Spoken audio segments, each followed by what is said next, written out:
Hello, hello, hello. Elite performance is a standard that very few achieve. I mean, let's face it, if it were easy, everyone would do it. So, why do teams need more elite performers? And what does it cost to become an elite performer? We're going to talk about that and more today. Let's get ready to lead above the grind.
All right. Great day, everyone. Hello, hello. Welcome, welcome, welcome to another episode of the Coffee with Rhonda Show, where I am hoping we managed to minimize the crazy technical difficulties that we had last week and do a little bit better this week. So I am want to welcome all of you to your cup full of inspiration, revelation, and wit for today's Savvy Leader. So we are into season 7. This is episode 80 of the Coffee with Rhonda show. And we're super excited to have you all here with us. Before we introduce our co-host and our guests, we are going to just ask you to do a couple of things. Number one, if you have not subscribed to our YouTube channel, please visit coffeewithrhondashow.com and you can subscribe to our YouTube channel. And take a moment to like and share this video because there is someone out there who will get something out of this message and they will appreciate you for sharing it with them. So my name is Rhonda Y. Williams and I'm your host of this show. And I am what I like to call an arsehole or a recovering stressed out leader. And so today we are going to talk more about elite leadership. And don't mind us, we've got folks bouncing around and in and out and it's a little bit crazy, but the show must go on, so we will keep it moving. So today, I really believe that we must modernize leadership, right? We've got to start to look at leadership a little bit differently so that it includes the components of well-being and growth. And so I am also the founder of Leadership Above the Grind Mentoring and Coaching Academy, where we do global work to help leaders become elite at every level. So I am really, really excited. So today in my cup, I have this is my cup that I picked up when I was in Qatar. And so it's super jazzy and cool and very colorful, and it just makes me feel good. So that's the cup that I have today. And in my cup, I have more of my coffee that I had when I was in Ecuador. So that's what's happening with me. I see folks out there. Hello, everybody. Thanks for joining. We'll get to you all in just a second. But first, I want to introduce my guest and say hello and welcome to the coffee table, Bret. It's so great to have you here. Uh-oh, you might be muted.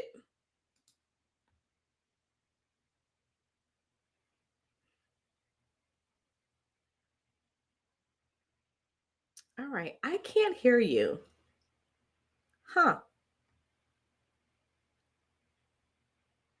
All right, so let's see. Try that again. No? Oh, no. All right, he's going to maybe pop out and pop back in. All right, he's going to pop out and pop back in. So in the meantime, our conversation today is going to be on elite leadership. And I think today's show is going to test us all on a little bit of that elite leadership also. Once again, I feel like every week is a test of our strength and our character and our ability to push through. So good morning, ladies.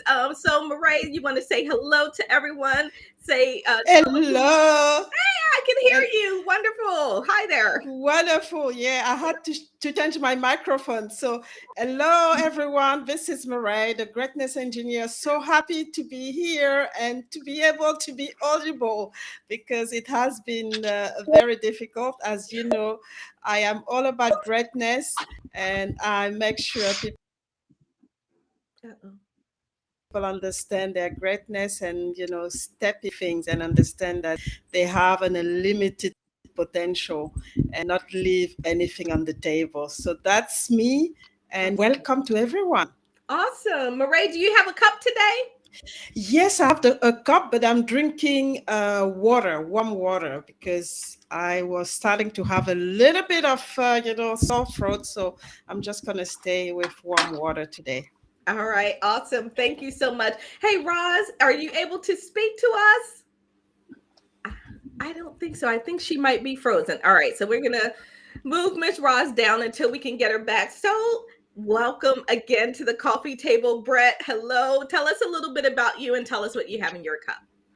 Hi, Rhonda. Hi, Mireille. It's great. I've got my cup here. I've got some Cuban coffee here to really jolt me up for this. And I don't think I'll need it for this crew, but I'm really happy to be here. And I was honored to be invited to your program. So it's fantastic. All right. Welcome. Fantastic. Thank you so much, Bret. It's so great to have you here.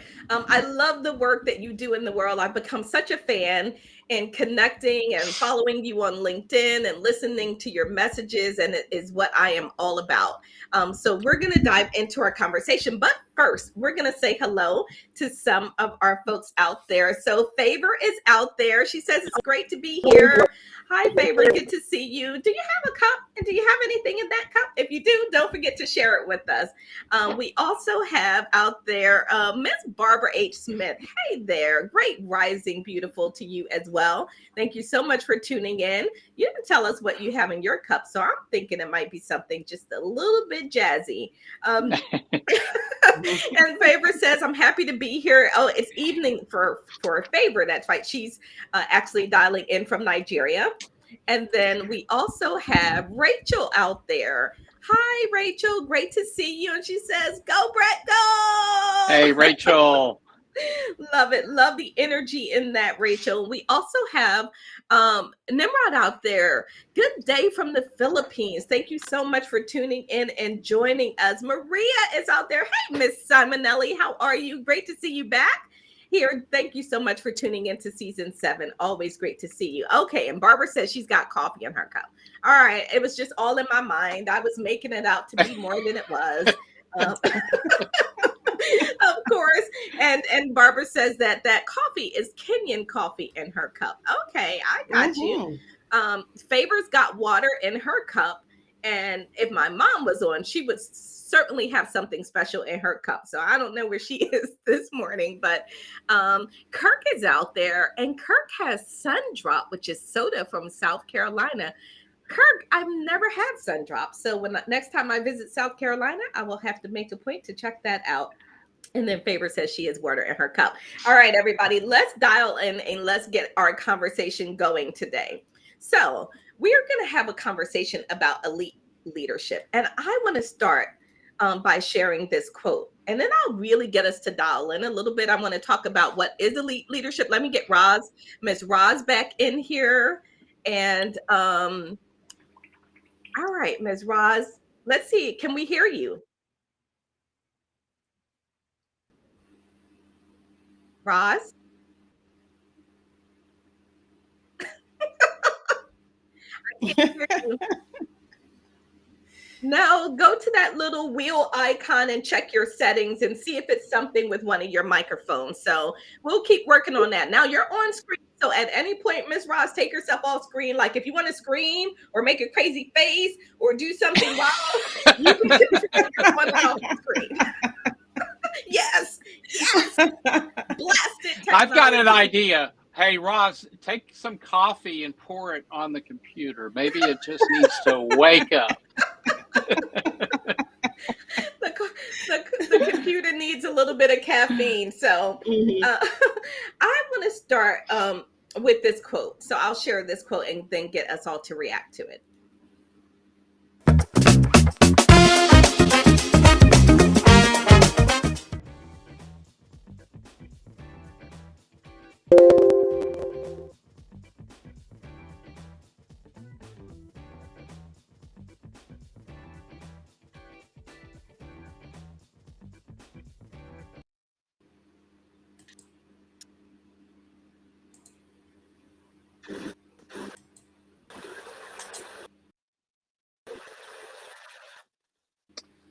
Rhonda, I can't hear you. Oh, that's because I hit mute on my microphone. I can hear you now. I can hear you now. Yep. It's always helpful, when you actually unmute yourself. That works. That works well. So I want to get your reactions to that quote. Mireille, let me start with you, and then I'm going to go to Bret. And Bret, as you react to it, I also want you to set the tone for us. I wanted you to describe what an elite leader or an elite performer is, and then we're going to use your definition to power the rest of our conversation. So, Mireille, your reactions to that quote. My reaction to that quote, I could actually read it because I was actually saying something. But when talking about elite leadership, it's for me, it's all about excellence, being able to bring excellence on whatever you're doing, and being the leading figures, because leadership is about, it starts with us. So bringing this excellence and being able to inspire the people that we lead is what I call elite leadership for me. Mm-hmm. Absolutely. Thank you. And it's getting to that level of excellence. And Bret, so build on that for us. So Roz, I don't know if we can hear you. I want to keep checking in with you just because I want to make sure that I get your voice in if you can communicate with us. So can you say something? Yeah, I don't know why we can't hear you. Yeah, I don't know why we can't hear you. All right. Roz is like, I'm going out. Okay, so Bret, build on that for us. How do you think about elite leadership and elite performance? Sure, and let me start by, I think that's a great foundation that Mireille just laid out for us there, and just a little bit of a backdrop. It took me 19 years for myself to really learn what leadership was. I had the management part down. We could talk about that later if you want, but I was an excellent manager. I was with the same company for 19 years, and then I changed companies, and I started to sink.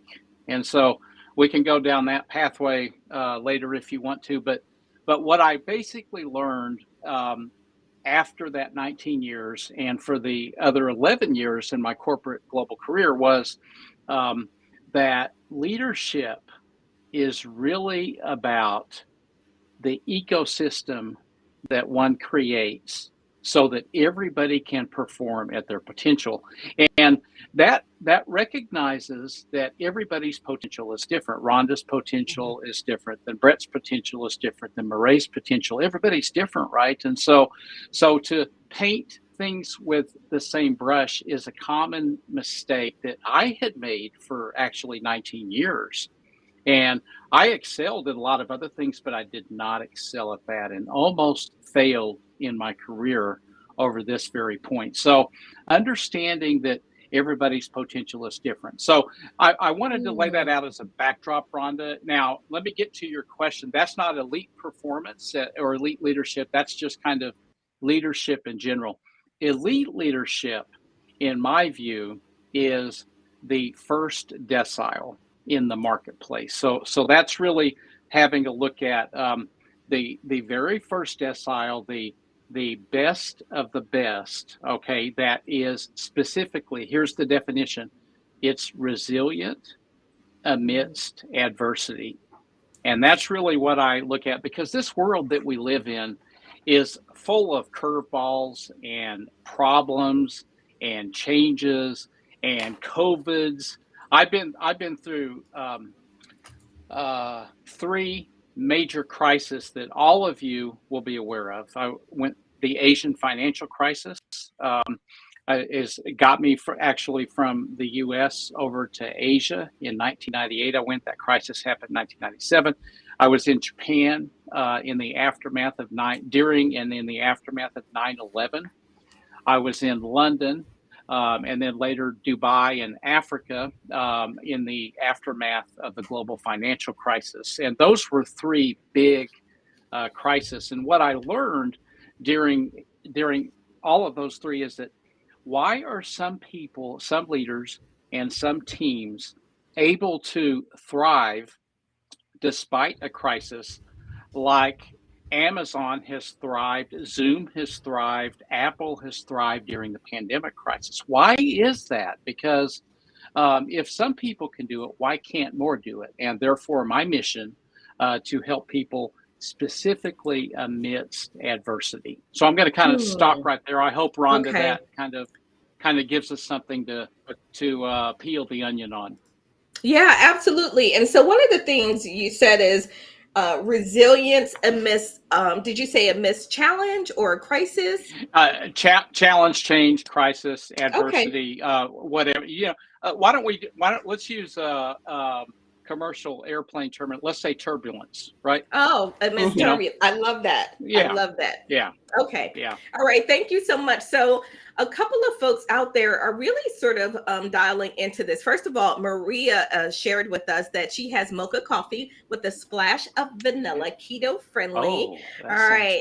Don't say keto, Maria. You make me feel guilty because I should probably be doing more of that. So, and then we have hello from San Francisco Bay. My thought, and this is Crystal, that we are all Olympians at heart in mind, body, and spirit to inspire each other to be their best self and serve their highest purpose. Hashtag North Star. Crystal, absolutely love that. I mean, I think you sort of crystallized that leadership, right? Inspiring others to be their best selves. And we also have Padre, greetings from Ghana. Bret, looking great, and this is a good topic. Mom is out there. Hey, Mom, thanks for joining us. I knew you were going to have something fun in your cup. I was talking about you earlier, Mom. Peach mango cocktail in her cup today. And so we're getting people really starting to dial into this a bit, Bret. So I want to talk about, so Crystal says, what if adaptability could be the way of being for leadership, right? So let's go that route. Why don't we have more people who are aspiring to be elite, right? So when I talk to leaders, most leaders, let me just keep it 100. Most leaders are surviving, right? Most leaders are in survival mode. They're coming in, they're trying to get the work done, and they're going home, right? So they're really kind of in that survival mode. I talk to some leaders who really do strive for excellence. Right? They really want to show up. They want to be the best they can be. That's a critical part of who they believe themselves to be. I talk to very few leaders who strive for elite. Why is that? Why do we not have more leaders striving for elite? Mireille, let me come to you first, and then we'll swing back around to you, Bret. Yeah, I think just to build on what Bret was saying, we are in a time where a lot of things are changing quickly. It's volatile, it's uncertain, it's there's a lot of ambiguity. So there's a lot of scare, as a leader. People are really scared of taking the lead because they don't want to crash, they don't want to make any mistake, and they don't want to be responsible of leading people. That's been that's the fear that we've been seeing the last few years, and I would even say the last 10 years, where people just prefer to be managers, get direction, and really have clarity, and they're not really comfortable with the uncertainty that this new world is bringing, with everything, the digital on one side, and then the emotional on the other side. So how do you reconcile all of this as a leader? And I think that's really the question mark for a lot of people, let alone a high bar, and telling themselves that they're going to excel in such an environment. So I think there's a lot of uncertainty, a lot of fear, and that's what we see reflecting in a lot of things that are happening right now. And and at the highest level of countries, at presidential level and below. So I think that's the way I see things right now. Right. I love that you talked about fear, Mireille, because I think a lot of people, it's the reason they don't want to step out. When I talk to leaders, if I say, so first of all, do you consider yourself to be a leader of excellence or elite leaders? First of all, people are uncomfortable with owning that, right? People are uncomfortable owning that space. They're like, well, I don't know. Well, that's for others to, to judge me by, and all of that, right? So, but then there's this other side of fear where people are like, I'm just trying to do my job. And I do think that that's accurate, Mireille. People are scared. I want to go back to a question because Kirk asked a question. And Bret, as we come to you, I would love it if you could, number one, answer Kirk's question, and then bring us back to this conversation about why we are not aspiring to be elite leaders, right? What's holding us back, to build on Mireille's comment. So Kirk's question is, do elite leaders mingle work besides lower levels of staff to help train, manage, build character, outstanding future leaders? So Bret, I'm going to let you take that for us and then build on why more leaders are not attempting to be elite leaders. Yes, Kirk, that's a great question. Thanks, Rhonda. Thanks, Mireille. So, Kirk, the answer to your question is yes, they do that. Full stop. Okay, and one of the issues that that companies, leaders, and workers, the people that actually do the work, are going to encounter over the next decade is the Generation Y and Generation Z populations, because the current leadership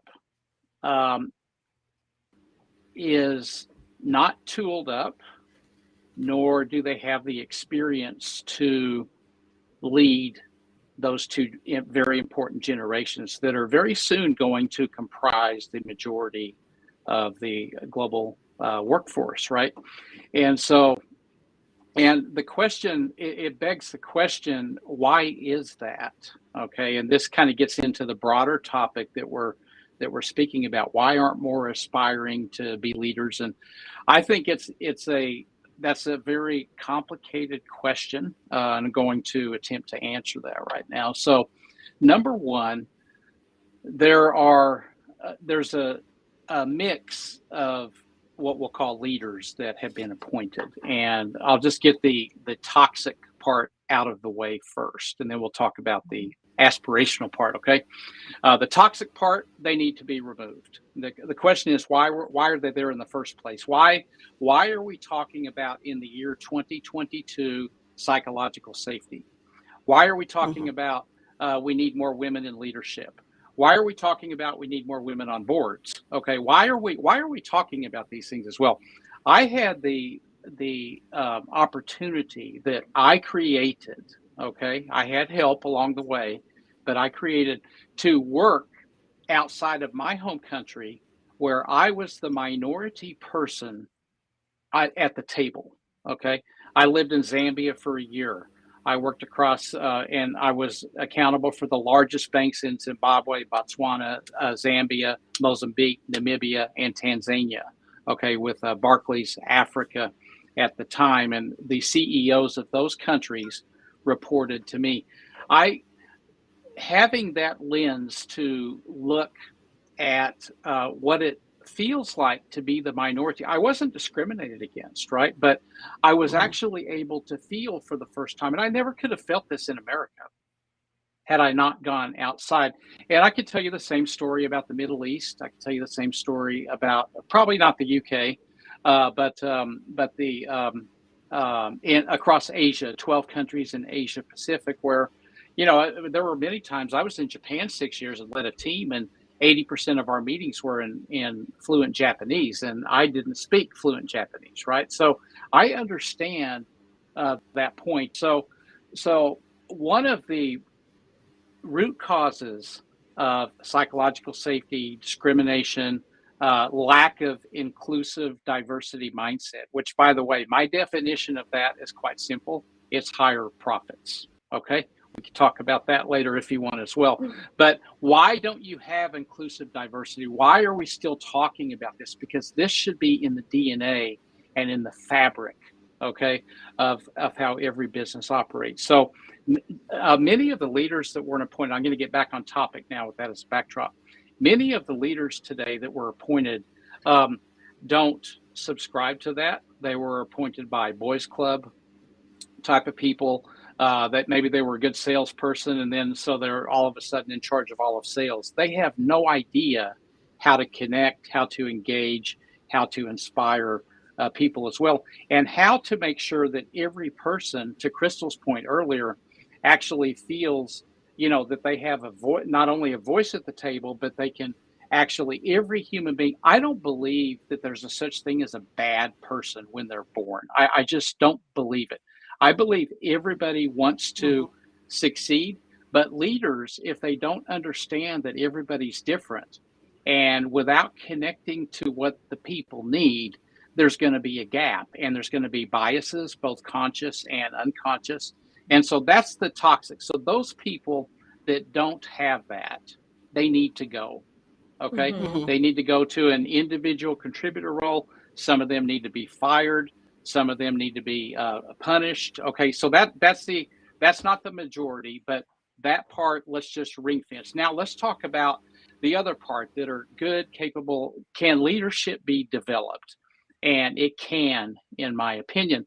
But many of the leaders that have been appointed to their current role, in my opinion, weren't ready for that. So they were very good at their individual contribution, and they just didn't have the mentorship, the coachings to why, Rhonda, do I need to, what does it take to really get engagement above HPO in a firm? What do I need to do to connect with my people? Maybe I need to sit down and apply my engagement tools, ALA, ask, listen, and act, in that order, by the way.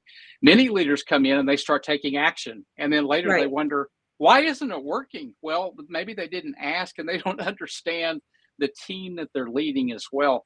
And so a lot of these basic leadership gaps, people were just put in these positions without any sort of guidance. And that's why, back to the fear point, Mireille talked about the fear, right? That's in there. Well, of course they're going to be fearful because they've never had to. Well, now you're responsible for 250 people, and then they're scared because now the pandemic's coming. We're locked down. How am I going to make my revenue target? And you know what's going to happen here. Now they want to take out costs and all this other stuff. So instead of aspiring to be elite, to get ahead of the curve, because an elite leader. Okay, so here's the question that you ask. Why aren't more aspiring to be elite leaders? The answer, in my opinion, with all of that as backdrop, is that there are problems with the ecosystem or culture, meaning the same thing. So the environment that people operate in, what's driving a lot of this behavior, both toxic and non-toxic, and is the focus on short-term profit, okay, and putting profits before people instead of people before profits. Now, what does that really mean other than fancy words? Well, I'll tell you what it means. People before profit means that you put engagement first. It means that you put client centricity first, okay?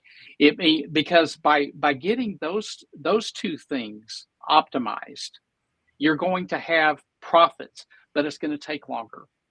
Because your long-term profits are going to be higher. You're not going to have lawsuits, number one. So you're not going to, so if you generate, one of the problems we have today is that a lot of short-term profits are up, doing really well on Wall Street. Look at JP Morgan, and they just paid a $120 million fine for their bankers using WhatsApp to communicate instead of the approved systems. Well, but they made a lot of profit beforehand, but then they had to pay out $120 million. So if you look at the net of that, okay, that's my point on, you can make a short-term profit, but if you have to pay it out for wrongdoing because you didn't get the basics right, that's probably not so good. But the board. So Bret, I want you to stop there, because you said a lot, and I want to dial into a couple of things that you talked about. Sure. The first one is when you talk about people over profit. So we've got, first of all, you guys out there watching, this conversation is rocking in the chat, right? You are really dialed in. And I want to go to something that Crystal said. Crystal said, what if hierarchy and bias was holding people back? And I think that's a little bit of what you're speaking to, right? So Crystal, yes, that absolutely happens. And I think in that place, as an individual contributor and an individual leader, I think you still strive for the elite levels. Work with what you got, right? Work where you are with what you got. Do what's within your control, recognizing that eventually someone will either see you or you will outgrow this organization who doesn't really see and value you for who you are. Right. So I think that that's an important part. And then here's another great comment. Hey, Jennifer, great to see you. So many leaders are taking the helm of dysfunctional organizations and are being dragged or punished by the inertia of it, the way they have always done it, even if they take the position with ideals of elite. There are so many factors stacked against them. And I do think that that part is true as well. I think that's about the leadership though, right? And the adversity that we speak of. And those of us that are elite leaders and striving for that and really going for that, stepping into that space of adversity. I'm going to go to the Greatness Minute. And when we come back from the Greatness Minute, I want to continue this conversation. I want to just dial into this a little bit more as we talk about, if you are that person going for elite leadership, what's it costing you, right? Is there a sacrifice? What is it that it costs you, and what does it cost your organization? And after the Greatness Minute. Really quickly before I do that, I also want to speak to the people over profits thing, because Bret, I don't know if you agree with me, but I hold organizations accountable and responsible for the failure of developing their leaders. When you place that individual contributor in the role of leadership, you know they don't have leadership experience. You know they don't have training, coaching, and development, and you put them there anyway. And so then you're surprised with, oh, gee, now they're leading 100 people and it's not going so well. Where is their responsibility in terms of developing their people? So I'm doing executive roundtable conversations with leaders from around the globe now. And I love them because we're talking about their challenges. I did one yesterday. Bret, you know what? The folks on that call all said to me that none of them had effective leadership and development training. They do task training. They do, here's the task you need to do for your job. They don't do leadership training. And so then my next question was, when you promote a new leader who doesn't have experience, what is your training system like for that? And they said, we don't have one. And I'm going, okay, right? So come on now, people, this isn't rocket science, right? We have to take ownership of that as organizations. So you all chew on that for a minute. I love to get the audience reactions. We're going to go to our Greatness Minute and come back and talk some more.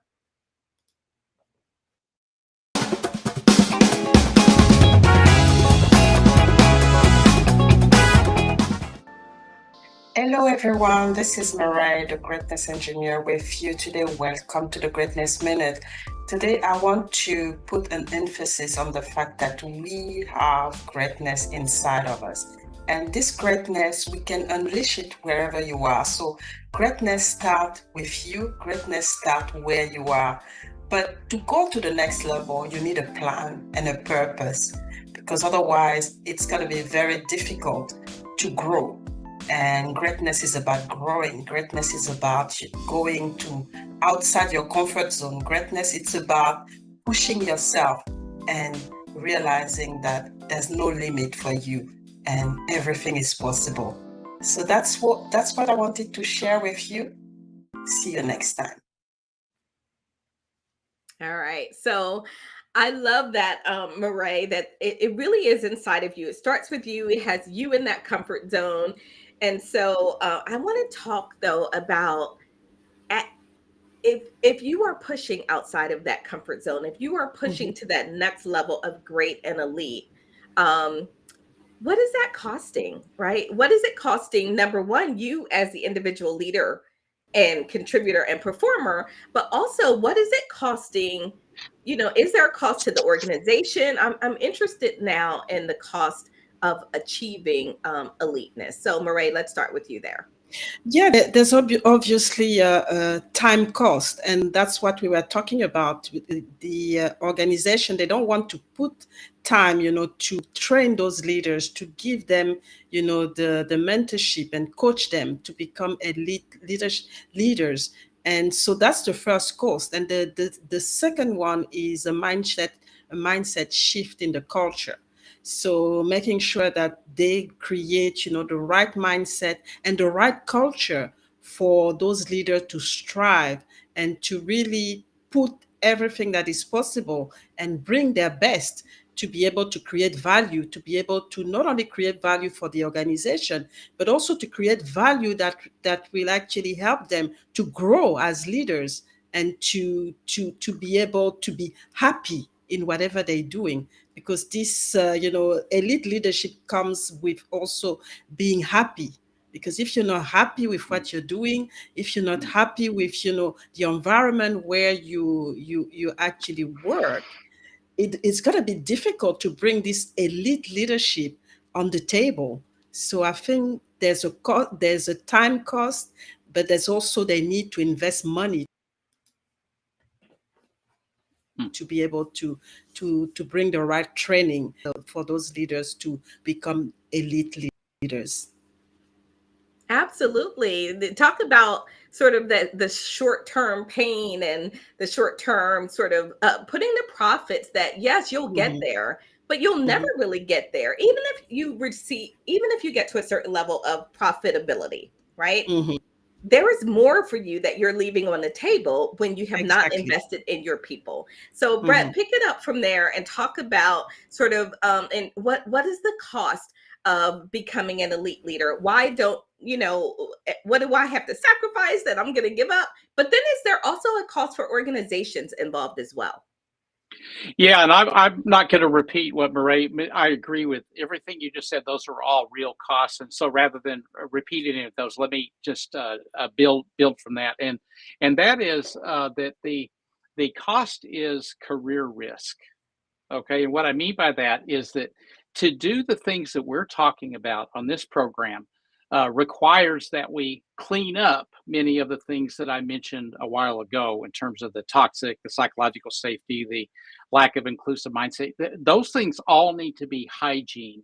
It takes time to do that. So one of the reasons why you need elite performers is that you need a few people that can deliver while those aspiring to be elite leaders are fixing these issues, firing these people, hiring the right people, providing the training, Rhonda, that you mentioned to leaders, right? Shame on them for appointing people and not investing in the people as well. That needs to be all part. But if I'm going to be an elite leader, that's risky to me because I've got people breathing down my neck to deliver numbers, right? Or to do, whatever's out there. And so, because all of these things that we're talking about, and you've got some great questions coming up in the dialogue here. This is all people. I think we all agree on this program that people need to come first, but in reality, okay, it requires leaders to take some risk and say, hang on here, I can't deliver 23% growth. I can deliver 13% growth, but I need to fix these issues. I need to take a lot of the time, resources, energy, and I need to invest it in this next generation of leaders so that we can be ready to better manage millennials and better manage Gen Z, who are totally different type of workforces. We need to invest in this now So I would say that that's the biggest cost of elite leadership, is taking the career risk to say to your bosses, I need to do these things to put our people before the profits. But what I will give you in exchange for that is that 3 years from now, 5 years from now, okay, you can quantify it, is that we're going to have much more sustainable, higher profits, because we're not going to have attrition. We're not going to have leaders that are appointed to positions and they don't know how to lead. So the learning curve is going to be much, much quicker to get up the learning curve, et cetera. So I'll kind of stop right there, Rhonda. I hope that answers the question. I think that's the biggest cost of leadership, is taking the bold step to tell your bosses, hang on here, we can't continue to try to generate this 23% growth. We need to slow down here on this and fix these issues so that we can then, have better profits long term. Yeah, I love it. Absolutely love this conversation. I want to bring in Constance's comment here as well. She really took the time to write out a thoughtful response for this question, which is the costs she believes are family, health, mental well-being, friendship. Sometimes I see people change a lot. It really goes back to the individual efforts. Their own biases, moral and ethical standards has to be strong, so that it can't be shaken by anyone. So yeah, absolutely love that. And by the way, she also says, shout out to you, Bret. Hi from Cali. Thank you, Dr. Absolutely. Leland. Yep. Yeah, I think it's so important, those costs. Bret and Mireille, in the Leadership Mentoring and Coaching Academy, one of the modules that we cover for leaders is confidence. And I thought about this module, Bret, because what you're speaking to, having that conversation with leaders, requires confidence, right? It requires you being grounded in yourself. It requires you being able to say to your leaders, yes, I understand. I get it. I know where we're trying to go, and I'm completely on board. Let me share with you what's in our way. Let me share with you what I need to do first in order to really get there. Let me share the incremental process and progress we can make. As you said, Bret, maybe it's not 23%, but it's 13% right now, and I can deliver 15% next year or whatever. But it requires a level of confidence to be able to have those difficult conversations. And that's another place that I see leaders struggle, that they don't have the confidence. They haven't set those boundaries. They're not grounded enough in themselves to know that if I'm having this conversation with you, it's because it's one from my heart, because I care and I am invested, not because I'm the negative Nancy. Forgive me if there are any Nancys out there, but we got your point. We got your point. Forgive me. I always do that. It's so funny when I say something like that and I'm conducting workshops. I'm always like, okay, is there a Nancy in the room first? Okay, if not, I'll use Sally or whatever, right? So that people don't get offended. So I do think there's a couple of people, Mireille, I'm going to bring you in right now after this. Let me show this comment first. And hello, change maker. This is Tasia from North Carolina. Thanks for helping us flip the script. That is exactly what this conversation is about, Tasia. Yes. Thank you so much for joining. So, Mireille, over to you. Yeah, one thing, I mean, it's just a point that I wanted to bring is that even when you have this confidence, it's sometimes difficult, when everybody is in a certain environment, to get the message true. And I still remember in some of my, you are seen as the troublemaker more than the person who really want to say, hey, let's stop and let's, to look at things differently. Because like, Bret was saying, they are chasing something. And if you come with an alternative that is going to take longer, you are the troublemaker. And it becomes very difficult to change anything in that setting. Absolutely. Mireille, you've nailed it. Yeah, Rhonda, if I could just say something Bret. off the back of that, because this is, in my opinion, the crux of the issue. And Mireille, you just articulated it much better than I did. And that is because that is real world, right? So if I'm one of those people, and am I going to have the courage to go to my boss and say, I can't do this?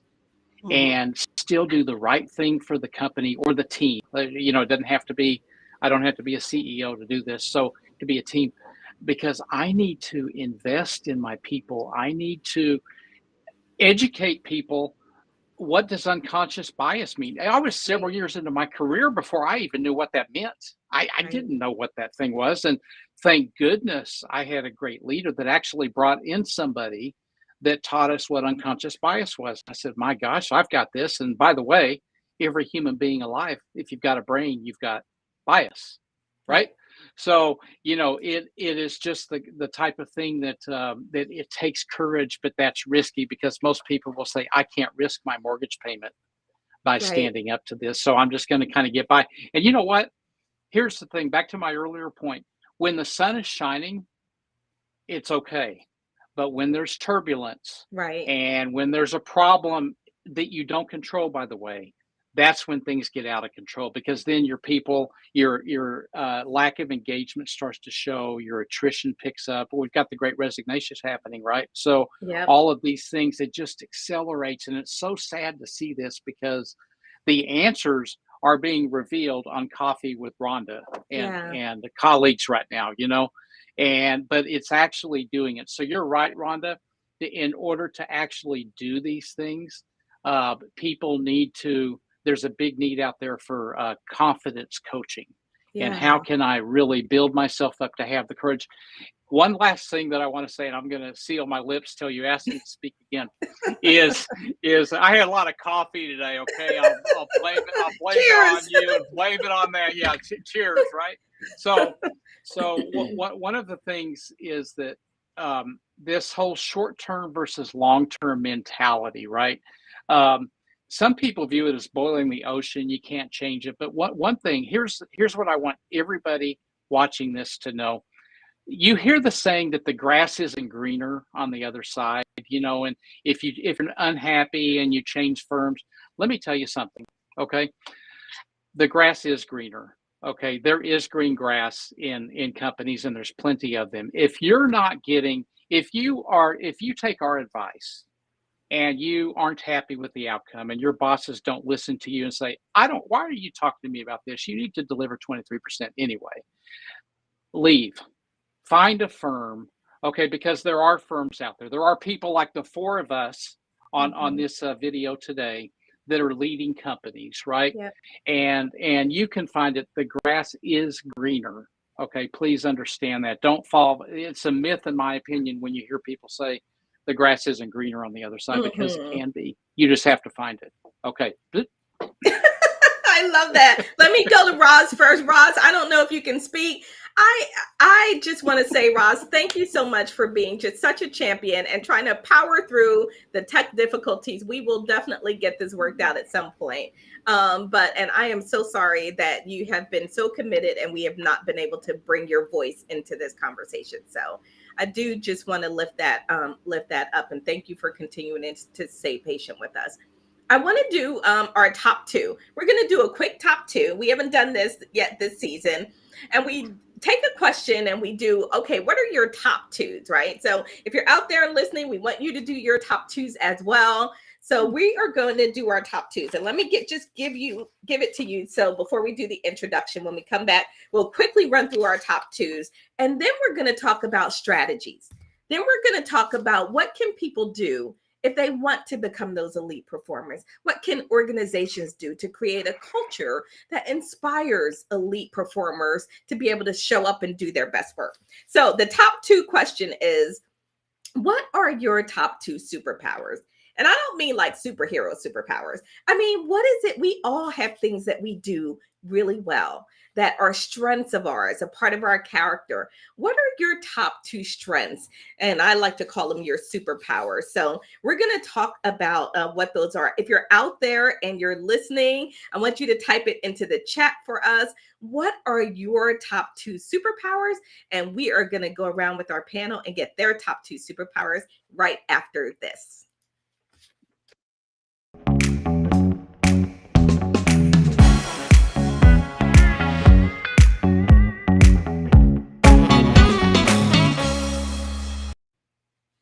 All right. So our top two superpowers. All right, who wants to go first?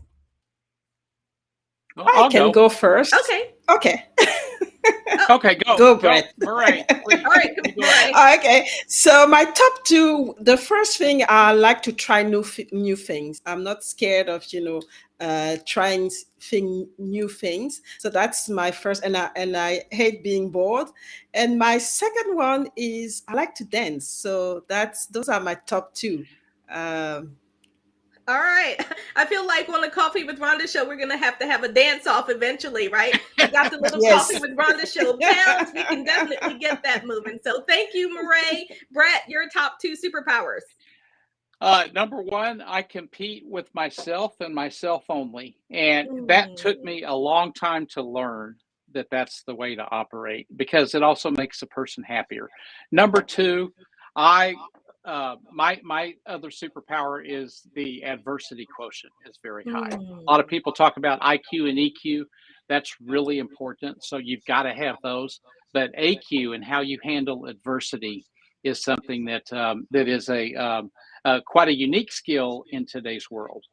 All right. I love it. I love it. So Roz, when Roz was here, she said she loves being a troublemaker. Oh my goodness, Roz. Let's see. Constance says need and what. We've got so many great comments. Thank you all for participating. So let's get to a few superpowers there. Constance says my top two superpowers are collaboration and charisma. Let's see. Crystal says authenticity and empathy. Oh, love that. We've got Annette who says my top two superpowers are communication and delivery. Tasia says intentional listening and learning. I love like this. That. And then Roz says my top two superpowers are consistency and listening. And the third one, causing trouble, Roz. Don't forget about that one. And then Kirk says ability to focus on people so I can get the results needed and listening. And for me, my top two superpowers, I think the first one is flexibility. I can just sort of look at the big picture and figure out how to go with it, and not be an obstacle. I may have my own thoughts, beliefs, or whatever, but how really to be flexible so that we can get to the desired goal. My second superpower is problem solving. I love coming up with creative ways to solve problems. I don't think that any problem is insurmountable. It's just the lens through which we are looking at it. So I think sort of that's the way that I like to look at that. Roz says, I agree on the third one. Yes, Roz, totally. We definitely feel you on that one, but we love you anyway. So, all right. So let's get to, as we close for the show. First of all, let's do the what's in my cup. We got one more that came in. Favor says connecting easily with people and snapping pictures. All right, Favor. I like that. So, yes. So when I have the Leadership Above the Grind conference, I'll know who to call to help me take some great pictures. And then Maria Simonella says communication, flexibility, problem solving. No fair, Maria. That's 4. All right. So we're going to go to a segment, and this is our closing segment, and we call it What's in Your Cup. And this is the segment where we really talk about sort of takeaways. For the panel, Mireille and Bret, I want you all to focus on takeaways in terms of strategies. Right? What can people do if they want to become those elite performers? And what can organizations do? What can you do if you are a leader in your place to create space for people to do that? So in our closing segment, I want us to talk strategies. Before we do that, we didn't do this last week. We forgot our picture cup. So we've got to hold up our cup and take our picture. Let me get my cutter in the picture.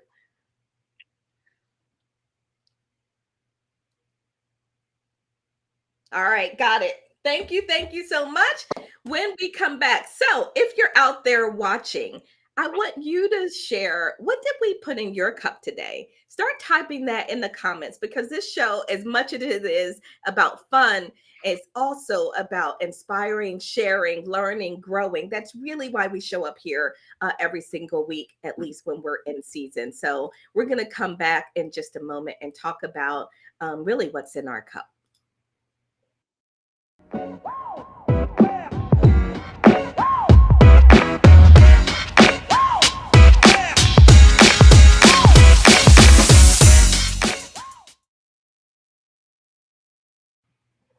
All right. So as we wrap up, I can't believe we are almost at an hour already. Holy Mm. cow. That was a fast hour. So Mireille, what do you want people to take away? What are you putting in people's cups in terms of strategies to become that elite performer? So I mean, there's a lot. I mean, we had a fantastic conversation, but I think the thing that I really want people to take away is to be self-aware and understand that leadership starts with them, and have clarity of where they, of the environment where they uh, operate and how they come across, because that's what she, and also have, like I was saying in the greatness minute, have a plan and a purpose, because you don't just do everything just randomly. You want to know where you start, which is the self-awareness part, and where you want to be, and fill the gap with any coaching, mentoring, or anything that can help you to get where you want to be. I love, Mireille, that you say to fill that gap, right? So many times as leaders, we feel like we've arrived and I don't need coaching and mentoring because I'm a leader, right? I'm already a leader. Mhm, I'm the one doing the mhm, coaching and mentoring. I don't know any great leaders. I don't know any elite performers that don't have coaches and mentors. I just don't. mhm. And most of them Yep. have multiples, right? So Yeah. I've got at least four, right? And yes, you have to pay for them, but listen, you've got to invest in yourself at the level at Mhm. which you expect to perform, right? So Yeah. if you're going to put yourself on sale all the time because it's all about money, okay, you're going to limit your results. So I'm Mhm. never afraid to invest in myself, because if I don't invest in me, who will? Why should anyone else Nobody. invest in me when I'm not investing in myself? So Mireille, I love that you added that. So Bret, Mhm. as we wrap up and we share, sort of what's in our cup and our takeaway, also I want you to share how people can connect with you and learn, just kind of really engage with you, like I've been able to do. And Mireille on Hmm. LinkedIn, you're just an amazing, really inspiring and insightful voice on there. So share with us any strategies or takeaways for elite performance, and then how people can connect with you. Sure, sure. I'll do the former first, and just a comment on what Murray talked about. My all-time sports idol is Tiger Woods. Okay, Mhm. I the things that he was able to accomplish. Okay, before he even played, he knew in his mind he would win, right? And then he just go out and do it, right? And but he had a coach, right? He Mhm. had a coach. His father played an important, role in his career and his success. And so if Tiger needs a coach, I need a coach. And so do all Mhm. of you, right? So, that's really the point here. Everybody needs a coach. I agree with you, Rhonda, on that. So in my cup, what I'd like for people to take away is number one, to be elite, prepare. Okay. Study up, understand what it is. You need to take the initiative, because stealing some of Rhonda's words, if you don't do it, nobody will. You prepare, you invest in yourself, you hire, it's worth it, right? If you spend $700-800 on a new smartphone, when was the last time you spent $700 or $800 on yourself? Okay, Mhm. prepare, study up. It doesn't cost that much money, right? You know, you update, Apple sends out a software update every what, 6, 8, 10 weeks, maybe something like that, because technology is evolving. When was the last time you updated yourself? Right. So Mhm. please think about that. So number one is prepare. Number two in my cup that I'll give to everybody is, after you've prepared, just trust. Trust that preparation. Okay. Don't second guess yourself. Take some confidence training, like Rhonda mentioned, if that's what it is. But whatever it is, just trust that work that you've done, okay? And just go out there and do it, okay? You'd be surprised. You'll be elite if you do these two things: prepare and trust that preparation. And to get Yeah. hold of me, probably the easiest way is LinkedIn. I'm active on LinkedIn. I'm also on the other channels as well, but more active there as well. So if you have access to me, I post every day from I kept a handwritten journal every day of my corporate career since 1988. I've got 89 books Wow. with concepts. That's all I write about. So they all come from they're real life situations that I went through. Were they all handled properly? No, they weren't, but that's where the learning is. And so please feel free to engage with me. And this has been the most delightful hour, not just with the three of you, but also the audience. What great questions. So it just made my Saturday. Oh, awesome. Thank you so much, Bret, for being here. As I think about the takeaways that I want people to walk away from this conversation with, I want them to think about what elite leadership is for them, right? What that means to you, what it looks like, how it shows up in your life and your day. What does it mean in terms of your family and honoring and setting boundaries that allow you to be whole, healthy, and happy, right? So really defining what elite leadership is. I don't want anyone to walk away from this conversation feeling like elite leadership means I got to be working 16 hours a day and I got to be grinding. Listen, I lead above the grind, and that includes elite leadership, right? It's not about being in that mix or anything. So I think that's a really important part of it. And then I want you to really work on the confidence needed to execute, right? Mireille talked about the plan, but if you lack confidence, that you will not execute on that plan, or you'll sort of half-ass it, excuse my expression, right? Because you don't have the confidence to really go all the way. So once you define it for yourself, really work on building your strength, skill set, and confidence so that you can move forward in that. And then finally, hold yourself accountable with grace, right? Give yourself grace and love and space.